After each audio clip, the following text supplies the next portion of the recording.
The Death Broker. The small town of Millbrook in rural Ohio had always been the kind of place where people left their doors unlocked and knew all their neighbors by name. But over the past few months, something had changed.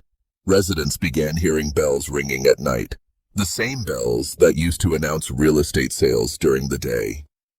Emily Carter was lying in her bed in the house she had inherited from her parents, trying to sleep, when the sound began again.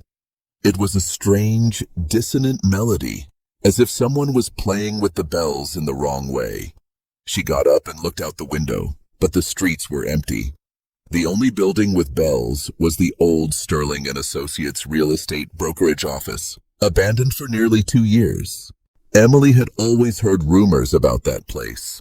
The town elders would whisper about what had happened there, but no one ever spoke openly.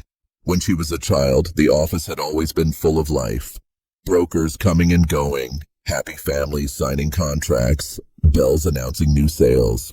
But everything changed that spring of 2002. David Sterling was the typical successful American real estate broker. Expensive suit, imported car, and an enviable client list. He had built his real estate empire from the ground up, buying cheap houses and selling them for high prices. But when the real estate bubble began to form, David saw an opportunity he couldn't resist. He started small, buying houses in developing areas, making minor renovations, and selling for substantial profits. But when the economy began to heat up, David became greedy. He started buying entire condominium complexes under construction, mortgaging everything he had to finance the purchases. The problem was that many of these condominiums would never be completed. The builders were facing financial difficulties, and David was stuck with assets that couldn't be sold. As pressures increased, he began to despair.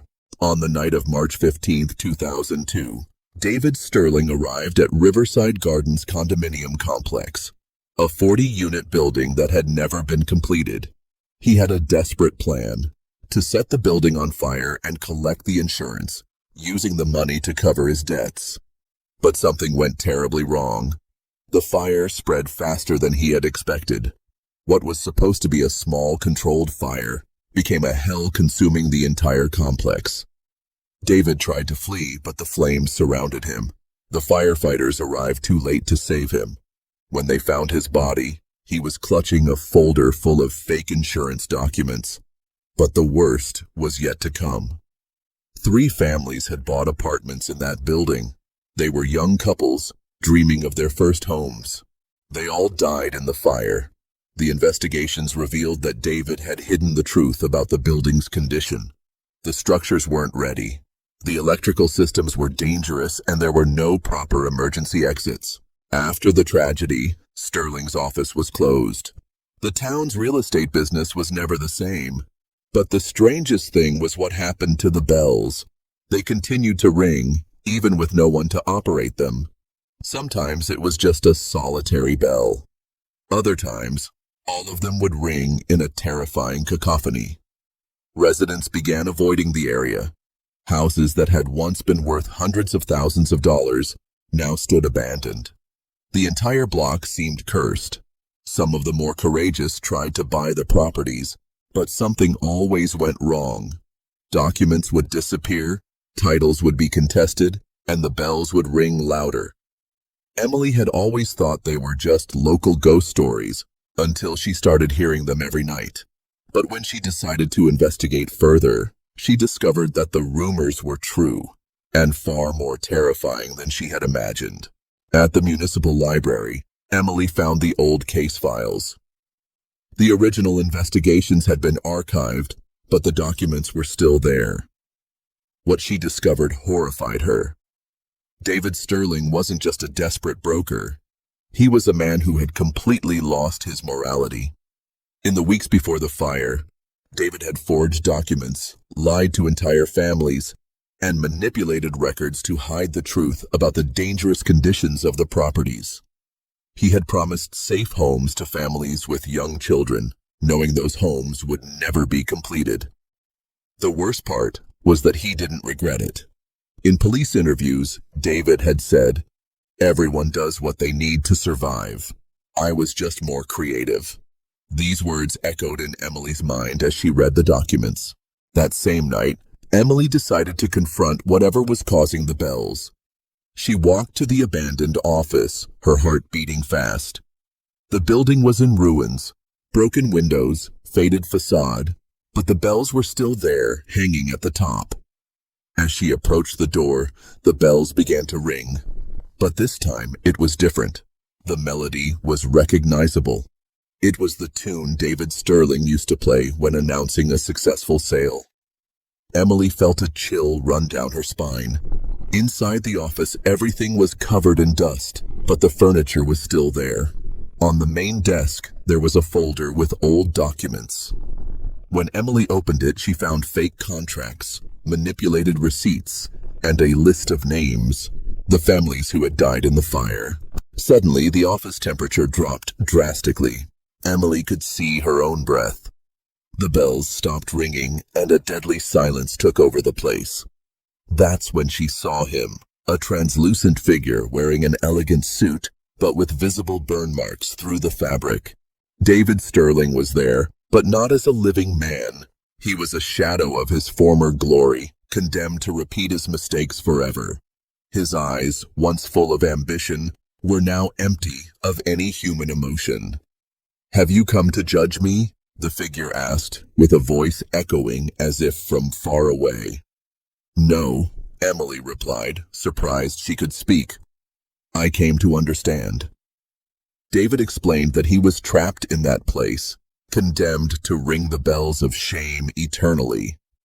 He couldn't rest because he had never recognized the magnitude of his crimes. The families who had died never received true justice, just a superficial investigation and a quick funeral. "I thought I was being clever," David confessed, "that I was just playing the game. But I forgot there were lives involved, real lives with dreams and hopes." Emily realized that David wasn't just an evil spirit. He was a broken man, condemned by his own greed and lack of empathy. But that didn't mean he was innocent. Researching more about similar cases, Emily discovered that spirits condemned for crimes against the community could only be freed through a specific ritual. It was necessary to legally rewrite all affected property titles, restoring the truth and honoring the victims. But there was a problem. David was afraid of authentic legal documents. His own fraud had condemned him to avoid anything that represented truth and justice. Emily realized she would have to be brave enough to confront him directly with the documents he had forged. The next night, Emily returned to the office with all the original documents she had found. She had researched the property records, found the true titles, and prepared a legal ritual to restore justice. When David appeared again, he saw the documents and automatically recoiled. "No," he whispered. "I can't." "You have to," Emily replied firmly. "Those families deserve justice, and you need to find peace." The documents began to glow with a soft light. It was as if truth itself was manifesting physically. David, condemned by his own lies, couldn't withstand the presence of pure truth. As the documents were read aloud, David began to dissolve. But this time, there were no cries of pain. There was relief. He was finally recognizing his actions and accepting the consequences. "I'm sorry," he whispered before disappearing completely. "I'm sorry for everything." The bells rang one last time, this time a sad but peaceful melody. When the sound ceased, Emily felt that the curse had been broken. The office, once oppressive and frightening, now seemed merely abandoned. In the following days, Emily worked with the community to restore the area.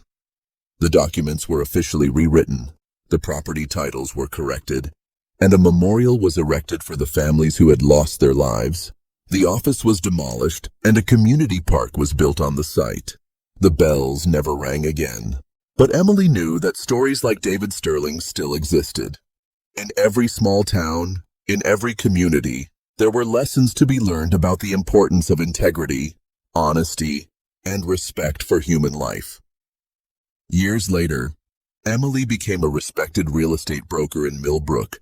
She always reminded her clients that a house wasn't just an investment.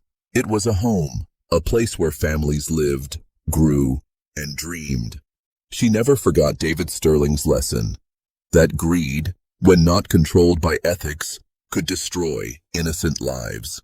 And sometimes, on quiet nights, when the wind blew through the trees of the community park, Emily swore she could hear a bell ringing softly, not as a warning of danger, but as a gentle reminder that truth, no matter how painful, will always find its way to the light. The legend of David Sterling became part of the local folklore, not as a horror story, but as a reminder that actions have consequences, and that truth, no matter how buried, will always find a way to emerge. In the small town of Millbrook, people learned that the greatest danger doesn't come from ghosts or spirits, but from living men who forget their humanity in the name of profit. And that lesson, perhaps, is the most frightening of all. This story became part of Millbrook's oral heritage, told to new generations as a reminder that integrity is more valuable than any property, and that truth, no matter how painful, must always prevail. For those of you who've stuck around, don't forget to subscribe to our YouTube channel, like, and leave a comment. See you in the next videos. A big hug to everyone.